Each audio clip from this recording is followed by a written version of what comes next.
Welcome back to Nonfiction for Life, the podcast with authors who write compelling true stories and books with great ideas for living well. I'm your host, Janet Perry, and today we'll be talking to Laura Stack, best-selling author of 7 business books, including her latest, Doing the Right Things Right: How the Effective Executive Spends Time. Laura's books have been published in over 20 foreign languages, and she's a featured columnist for the American Business Journal, LinkedIn, Time Management, and Productive magazines. She started her own consulting firm and named it the Productivity Pro. Many people use that as her nickname as she helps leaders increase workplace performance in high-stress environments. In fact, some of her clients include high-stress companies such as Starbucks, Walmart, McDonald's, Nestle, IBM, Time Warner, Wells Fargo, Visa, Lockheed, and even the Denver Broncos. Not only is she a best-selling author, but Laura is a keynote speaker. She's given speeches and seminars that have helped associations and Fortune 1000 corporations improve their output, increase speed and execution, and simply save time in the office. Laura's been featured on the CBS Early Show, CNN, NPR, Bloomberg, the New York Times, USA Today, the Wall Street Journal, and Forbes magazine. And today, we're fortunate to have her on Nonfiction for Life. Welcome to the show, Laura. Thank you so much. Delighted to be here. You have so much experience as a speaker and trainer, but I want to go back to when you were a business student and you fell in love with Peter Drucker's book, The Effective Executive. As I understand it, that's still used by many businesses in the world. But Yes. with the electronic revolution, you felt it needed an update. So maybe you can begin by just summarizing how you've built upon Drucker's principles rather than replacing them. Well, I would never presume to update Drucker, but I thought maybe a supplement or a companion piece was appropriate. We as MBA students had to read The Effective Executive, and I thought of Drucker as a mentor of sorts in many ways, although I never met him and he didn't know it, of course, but just a real kindred spirit. One of the first books that I read on a lot of time management and effectiveness and productivity types of principles. But, it was written a long, long time ago. I mean, it's evergreen. I've probably read it 30 times. If you've never read it, it's a great book and recommend it. But, it didn't have women in the book. Any woman mentioned was basically a secretary, and I don't think Drucker was sexist. It was just that those were the times, and we didn't have voicemail, email, the internet, and so a lot of the effectiveness principles that were covered still work and are appropriate for today. I just thought that they needed to be expanded upon a little bit. And so that's what I sought to do when I wrote Doing the Right Things Right: How the Effective Executive Spends Time. So I did use that effective executive in the subtitle of my book because, again, I would never presume to supplant Drucker's work. Well, thank you. I'm really glad you brought up women. You yourself are a mother and have 3 children and have juggled your career and motherhood. And I couldn't help but think about mothers as I read your description of an executive. You describe an executive as a person or group appointed and given the responsibility to manage the affairs of an organization and the authority to make decisions within specified boundaries. I couldn't help thinking of you, Laura, as a mother and an executive yourself. And you speak to executives all over. Are you trying to reach a broad audience beyond the C-suite? Well, that's a great question. I mean, we can be the CEO of our own home. I mean, we can be executives in any job, in any level. I think the word executive is misused today because it forces us to kind of think about senior leaders. Most people today, if you asked a group who's an executive in this room, you wouldn't see very many hands go up. And that was not the intention when Drucker wrote The Effective Executive. And in fact, the definition that you read, I didn't make up. I got that right from Webster, right from the dictionary. And anyone who is making significant decisions, who has authority within specified boundaries, I mean, I think that sounds like pretty much everyone. And I really wanted people to, even if it wasn't that way in their corporate structure, to at least put on the mantle of the executive for purposes of reading the book, because as an executive, that means there are certain ways that you are expected to spend your time. I mean, even an individual contributor has responsibility to manage the affairs and authority to make certain decisions. I've seen individual contributors with incredible levels of accountability for different types of projects that they're implementing, for example. And so I think that because executives have a different way that they spend time, it's important that everyone think of themselves in that way. So, really, everybody fits in the spectrum. That's what I hear you saying, from mothers at home who are the CEO of their home, and the employee who works under who works under a manager, and so forth. So, I guess that makes it even more important then that we understand this difference between effectiveness and efficiency, because you do draw that distinction. Can you define those two words and then tell us where they intersect? Well, Drucker used to talk about being effective. In fact, calling his book The Effective Executive, he always said that leaders were effective, that they did the right things, and that managers were efficient. They were more focused on doing things right. And he always used to say there's nothing so inefficient as doing with great efficiency that which should not be done at all. So he almost would kind of mock efficiency. And I always just remember thinking, why wouldn't you want to do both? I mean, why wouldn't you want an effective strategy that created great results and profitability, but done in the shortest amount of time? I think too many companies don't act with enough urgency, and something that should have taken 14 months, takes 3 years, and they meanwhile can't get to market soon enough, and a competitor kind of nibbles at the edge of their marketplace. So I always thought we need to have effectiveness and efficiency, and typically effectiveness is talking about achieving a result. So whether it's an objective, a problem you've solved in business, of course, it's profits. And so effectiveness is usually summed up by doing the right things, versus efficiency is usually how do we get something done with the minimum time, effort, and cost. So we're looking at kind of the shortest distance between a goal and getting something done. And so efficiency is usually summed up by doing things right.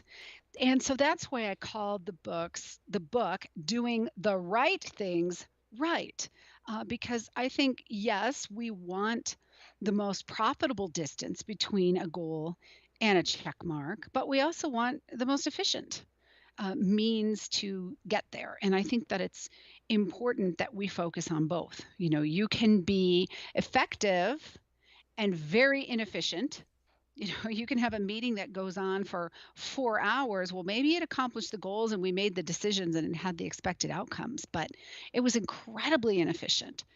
You can also have something that is efficient and incredibly ineffective. I've seen meetings that are exactly the opposite: too short, people cut off, not enough time to dialogue about some of the important things, feedback not invited from the the leader. So yeah, we got out of here in 20 minutes, but it was a very ineffective meeting, and now we have to have more meetings and gossip to talk about what happened in the meeting. And so trying to have something that's both effective and efficient, I think, is a leader's continual challenge. I really like the way you approached this idea of leadership, and you do bring up that element of time in several instances. At the beginning of the book, you front load it with the three T's of leadership. Strategic, well, you organize the book around the three T's of leadership: strategic thinking, teamwork, and tactics. And then you have an assessment you call the 3T Yes. leadership. Is that always where a business should start? In fact, if you're consulting, do you always administer that assessment?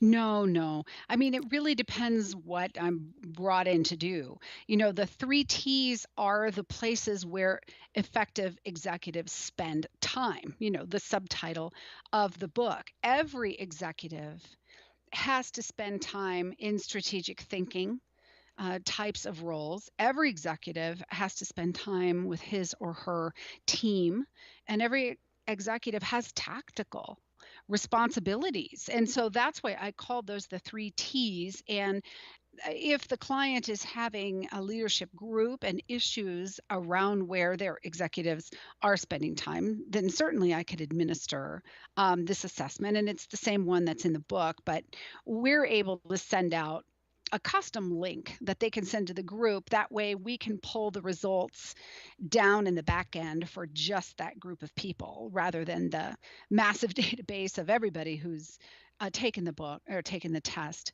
But we have to look at our time depending upon the level of leadership that we're in. Because while everyone, yes, is an executive, and yes, that would mean that you have the three T's of leadership in your role, as you move up in responsibility and structure, then the percentage of time that you spend in each of those three T roles becomes different. The time that you spend thinking about the business, managing the business, more strategic time, shifts as you become a more senior leader, and lower individual contributor leaders spend more time managing self, more tactical roles. But I've never met a leader who has not had some sort of tactical expectation as a performer himself or herself. And so as you move up in leadership, you have varying amounts of think, team, and tactics. And so it's important to understand where you are, and it's important to understand where you perhaps should be, and look at how do I increase or decrease the time spent in each of those three T roles as appropriate. And you give many, many excellent tips and ideas for leaders. But let's just dive in and start with this strategic thinking. Unfortunately, we don't have time to talk about all of the things that you suggest, but let's talk about decision making. That is a subset of strategic thinking. These days, employees may expect and even demand to have a say in decisions. So, how do you propose leaders empower their employees in decision making while still taking charge and accountability for the team decisions? Well, I mean, you have to go back to the role of the strategist. I mean, in that role, you are focused on business goals, and you have to continually monitor that big picture to make sure your team is reinforcing those company goals in terms of where they're spending their time. And there's a balance between having people involved in decision making and letting them make the decisions, because at some level decisions are handed down to people many times. Middle managers, they've already been given the strategy and now they have to look at, how do I roll this out to my team? What does this mean to me? And so it isn't appropriate at every level for every person to be making decisions about everything, and sometimes that's done ineffectively. We get people involved in decisions with this, oh, we want to be collaborative. Well, you can over collaborate. I've known many teams where the leader just not being a good leader, isn't being the boss. Sometimes you got to be the boss. Sometimes people get frustrated from all of the, I want your input, I want your input, and, I want you to buy in, and I want you, some people just, they get, let's just go already. Some things are not worth getting involved with every decision. So you do have to lay out from the get go, here's the type of decision that's being made. Either I'm making the decision, I'd like to hear your input, and I'm still going to make a decision, right? Are we making a decision as a group? Because not all things require everybody to be involved, and so I think that that's the responsibility of the leader to make sure that decisions are made promptly, and resolved and executed. And that's where people get really frustrated with a lack of urgency sometimes, and how long things can take if you don't. So you need to let your employees know ahead of time how much input you're expecting from them. Otherwise, just go ahead and make the decision as the leader. That's what I Yeah, hear you and saying. and communicate up front what's going to happen as a result. And we are going to make this decision together, or I want your input, or this is the decision I've made, and so just having very clear expectations going into it. When you delegate something, how much accountability the person has, how much authority they have, what's the responsibilities, what are the milestones, what are the expectations, and it doesn't always have to be the same. And being able to say, I know that this is something that we've done this way in the past, on this one, here's how we're going to be handling it moving forward, or I've already made a decision in this particular area. And I think that that's the goal of the leader, is to have great clarity around his or her decisions on the decision making process. I imagine this advice that you give to companies actually feels really liberating to some executives who felt a little hand-tied with the kind of collaboration that is expected and practiced in many places. Executives are also team leaders, and one of the second area you talk about is teamwork. The days of employees sticking with a company over a long period of time are virtually gone. In fact, many people believe that intentionally switching jobs from time to time strengthens their resumes. But executives know that attrition can cost a company. So, how can leaders retain employees and build loyalty among them? Well, I think employees should switch jobs. They should leave the company if necessary. They should always be learning and growing. I think, the whole stay at a company for your entire career it just doesn't really happen anymore. And that if we're always motivating, training, coaching, mentoring, developing, guiding our employees, even if they take those skills and go elsewhere, um, they may often come back. And if you're not training them, then they are going to go elsewhere.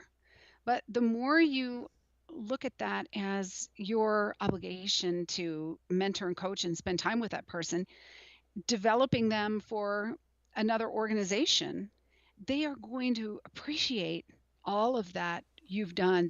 They want to give you discretionary effort by actually not worrying so much about them leaving.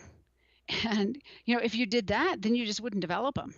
Oh, I'm not going to spend all my time training these people just to have them leave. Well, then what's the alternative? Not training them and not developing them, so that you have all the people who are unskilled, undeveloped, unmentored, uncoached.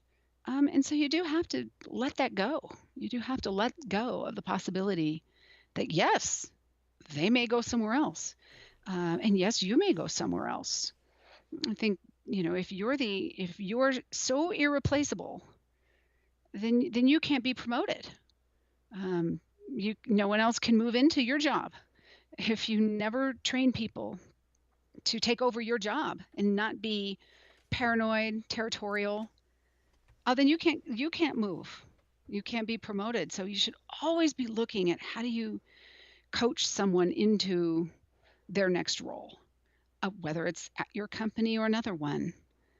because I think that's the reality of today. And the only alternative is not to provide any of that.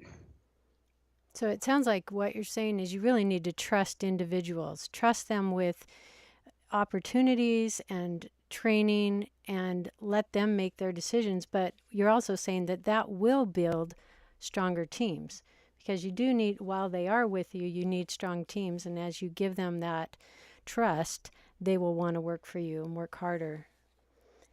And, the people who do give you their loyalty, they work harder and they'll give you more discretionary time and a higher level of performance because they trust you as a leader. They like you. It's often said that people don't quit companies, they quit managers. And so spending that time with your team, I've seen over and over again leaders who say they spend far too much time in the tactical parts of their work. They spend too much time on email, too many hours on conference calls, and just not enough time face to face, knee to knee with their team members, listening to them, coaching them, guiding them, helping them, understanding what their career goals are. And even if it's not in that company, to provide them with that guidance that they need. And hey, if they leave, many times you do have to leave to get to another level in an organization, but they will remember you and they may come back. I think that's just kind of the reality of the workforce today. And you leave a good taste in their mouth about your company. Sure, So that's important sure. too. Also, regarding teamwork, you advocate keeping your team busy. You say, pile your employees' plates full of a variety of tasks so when one gets boring, they can jump to another. Keep those plates full until they cry uncle and help them prioritize. That advice Mhm. seems quite different from the advice you give leaders themselves to push as much as they can off their plate. So, how do you reconcile these two approaches?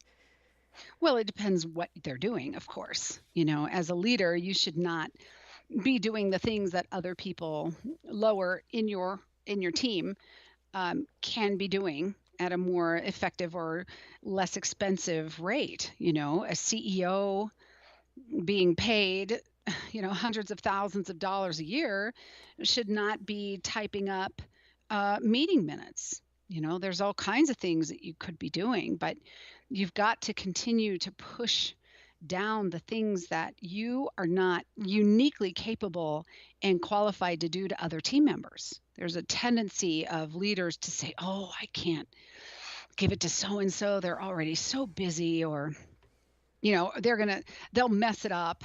If I give it to them, I'm just going to do it myself. It'll just take me a second. And we have to keep giving work away, Hmm. so that we as leaders can be focused on the things that are really driving results, and ultimately profitability. Those strategic types of things in longer term projects, just having time to think. And the less you give away, the less you delegate, the more you try to do yourself, then you don't have the bandwidth necessary. Many people, when they do the quiz and then some calculations, determine that they need to reduce their tactical work by about 20%. It's usually about one work day a week that people need more time with their team, more strategic thinking time. And the only way you're going to do that is to give more away. And typically people don't say anything about it until they can't handle it anymore. And you never know what kind of limits people have until you give them enough. And then suddenly you'll either start seeing a decline in performance, or they'll just say, I've just got too much on my plate. I need you to take some away. But I think the tendency is just to assume what people can handle. I want to keep pushing them. I want to keep encouraging them to grow, to continuously improve, to improve their performance, and give them the tools, the training, the resources that they need to do that, and tell them, I'm going to keep giving you stuff until you tell me to stop. I think you can handle it. That's And then be also trust, very isn't it? clear. Yeah. And you've just segued perfectly into tactical work, which is your third T. This kind of strikes at the heart, I think, at one of the greatest challenges leaders and employees face, which is time management. Where's the best place to start getting a grip on time management? I know in your book you mentioned the idea of not checking emails too frequently. What other tips can you give our listeners about time management? Well, I mean, not checking email if it's a certain time of the day when your brain is capable of thinking. I think a lot of us do things that don't follow the rhythms. I'm not a morning person. I'm a night owl, so I get a lot of energy at night. And so I need a lot of coffee in the morning to kind of get going. It's not a good time in the morning for me to try to write blog articles and newsletters and work on books. It's counterproductive for me at 8 o'clock in the morning to write. So I have time from 11 to 12:30 where I sit down and actually work, actually do article writing, for example. And so my best time to check email is first thing in the morning because I don't have the brain power to do a lot of heavy thinking types of work at that time. But if you're a morning person, you are just right out of the chute, which is a lot of corporate people. They kind of come in and get settled and chat with people, take a couple conference calls, check their email, and it's lunchtime and they have lost the best time of the day to do their thinking types of higher order activities, that require a lot of decision making, problem solving, complex types of thought, and then they go, I guess I better start on that really important project now. And they can't because they just don't have the capacity. So if that's more of your pattern, then you should not check email first thing in the morning. You should sit down and knock off a couple really important projects from your list and then check your email. So I think that just varies for each person depending upon their situation. So it sounds like just as important as learning tips for time management is learning to get to know yourself and how you operate and when you have your peak periods of productivity. That's an Yeah, important I tip. mean, yeah, Um, it's a big key of that. you name information inflow as critical to triage, and I was really stunned by the calculation you included in your book. You quote Richard Saul Wurman, a social researcher, saying that in the pre-internet days of 1987, that every issue of the New York Times contained more information than the average person in Elizabethan England learned in his or her lifetime. So, Yeah.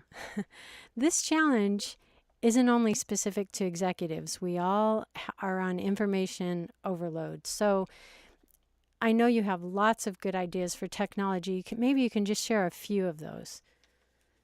Well, I know our time is coming to an end here, but the most important one I think is for people to set up filters in their email. So that as things come in, if there are just reports, newsletters you subscribe to, subscriptions you get, things that you are receiving on a regular basis but don't need any action on.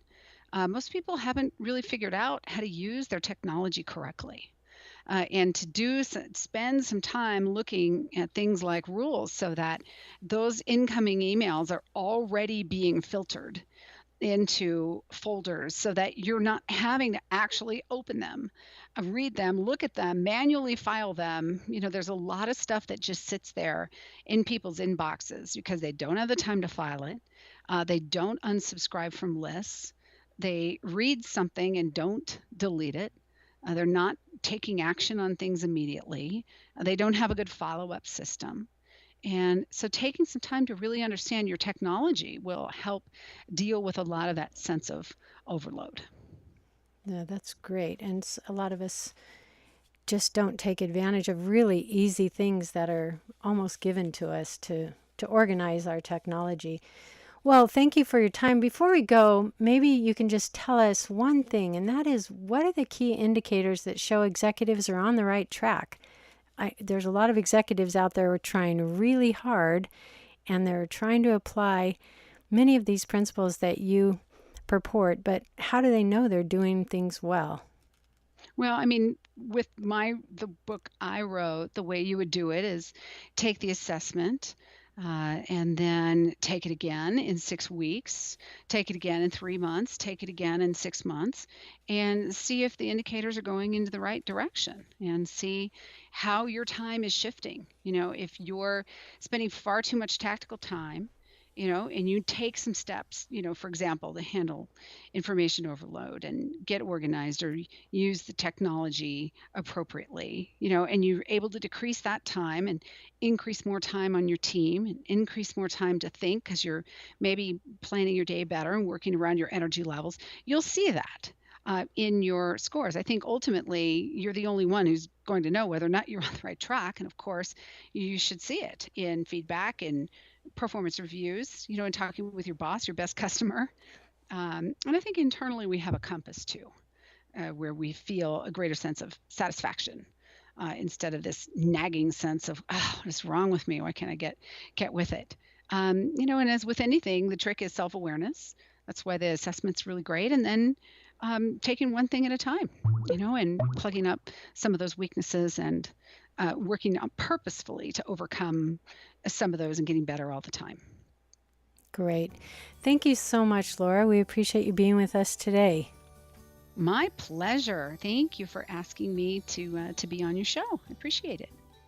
The book is Doing the Right Things Right: How the Effective Executive Spends Time by Laura Stack, published by Barrett Kohler. Listeners, we want to thank you for subscribing to the podcast. Our numbers are swelling, and it's exciting that nonfiction book lovers are coming to our website to sign up for the email updates and joining us on Twitter and Instagram. If you haven't liked our Facebook page, please do. That's where you can post your ideas of nonfiction books that have compelling true stories and great ideas for living well. You've been listening to the Nonfiction for Life podcast, where we believe there's something for everyone. We'll see you next time.